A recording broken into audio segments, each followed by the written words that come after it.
Hello, coaches. Welcome to I Coach Football. I'm your host, Joel Forsberg, and as you know, this channel is dedicated to helping coaches like yourself become more successful at both youth tackle football and youth 7-on-7.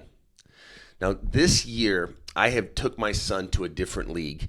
We made the change last minute for a number of different reasons, but it's been good. It's been a good transition. Now, this league already had their head coaches picked out, so I'm coming into the league as an assistant coach. So it's my first time being an assistant coach in 9 years of coaching, and it's been good. It's been really expanding my knowledge from a different point of view on the coaching process. And I want to share some of that with you today.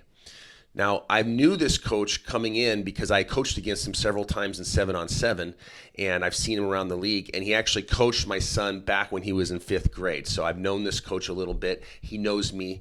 He respects me, and that's important. That's the first key to being a good head coach and then also a good assistant coach. If you want to be a good assistant coach, learn the game. Learn the game so that the head coach can rely on you for key bits of information that he may not see, that he needs you. Now, he needs you to see things. He needs you to help out in ways that you can really become a productive coach as an assistant coach.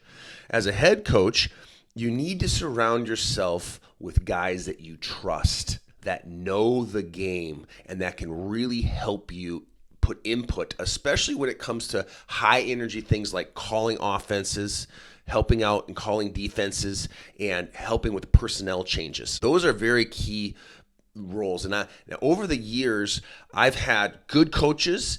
I've always had good coaches, but I've had some good coaches that really knew the game, and I've had some good coaches that really didn't know the game that well, that weren't very helpful when it came to the nuances and the logistics and the details and techniques of the game. So I had one coach, he'd coached high school football for 10 years, and he knew the game.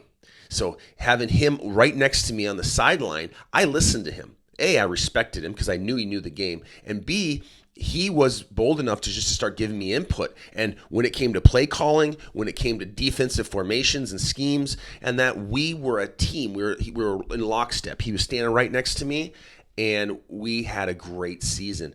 Now, think about it. That happens at all the levels. You look at high school. You know, you got the head coach might not know nearly as much as the offensive coordinator. In college and pros especially, the head coach doesn't know nearly as much as like the 6, 7, 8, 10 other coaches that know all the different nuances of the positions and the plays and the schemes.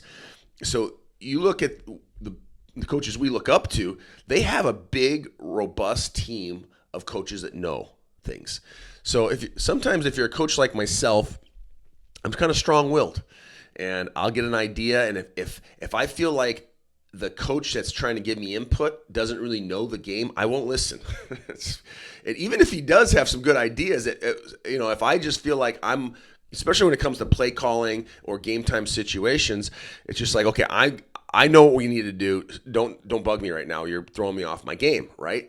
That's not a good place to be. And I didn't intentionally want to be there in a lot of years. A lot of times, you guys know, you have, especially in dad coached leagues, you have some friends, or you drafted a kid and you know his dad, or his dad's the only one that stepped up, and his dad's the only one that stepped up, and now you're stuck with 2 or 3 guys that they stepped up and they're eager and they can run drills and stuff, but when it gets to the nitty gritty of coaching, they kind of get left behind.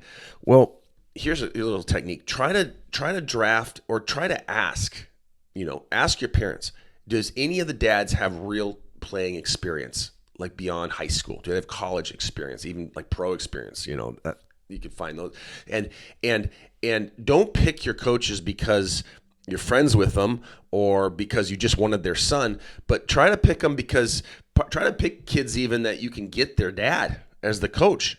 Having a really strong 1 or 2 assistant coaches that know the game is as important as having a star athlete, having a team that can tackle well, all the other real critical parts of the game. Having that one or two coaches that really can help develop, especially when it comes even to like simple things like breakout time, like breaking out into different groups, right? So you can send a guy with these, with this coach, you can send the lineman with him, and he's going to coach those linemen up properly. You can send the receivers with this guy, and he's going to teach them routes and moves and all types of different concepts. That's important. In the practice situation, to have coaches that really know how to run drills is very important. Get that one or two coaches around you, those assistant coaches that know the game, that you trust, that you will listen to, and put them with you on the sidelines and make coaching a team effort, just like the plays. That really, and it's hard sometimes for coaches, to make coaching a team effort because there's a little pride involved. Right? You got to stuff that pride down. And I know, because it's like, I don't need you to tell me what plays. I'm the play caller. I know. Don't get there. Don't go there, coach. Humble yourself. Listen to the input. Obviously, you're not going to listen to the input if the guy doesn't know a lot about the game, but that's your fault because you didn't get the guy next to you that knows a lot about the game, right? And assistant coaches, learn the game. Don't just sign up and raise your hand and say, okay, I'm just going to show up to hand out jerseys and make sure that, the fundraiser goes well. Learn the game. Learn drills on your own. If you're an assistant coach, watch videos on drills. If the coach says you're going to take the lineman tomorrow, watch lineman drills. Get on YouTube or something like that and figure out some really good drills to run and make yourself more valuable as a coach, because the team needs that. Assistant coaches. The team needs assistant coaches that really know how to coach both in practice and in game time situation. They need you as much as they need the head coach. So that's all I have today. Put that coach team package together from head coach to assistant coaches. Make it strong, and you'll win more games. Thanks for watching. We'll see you next time.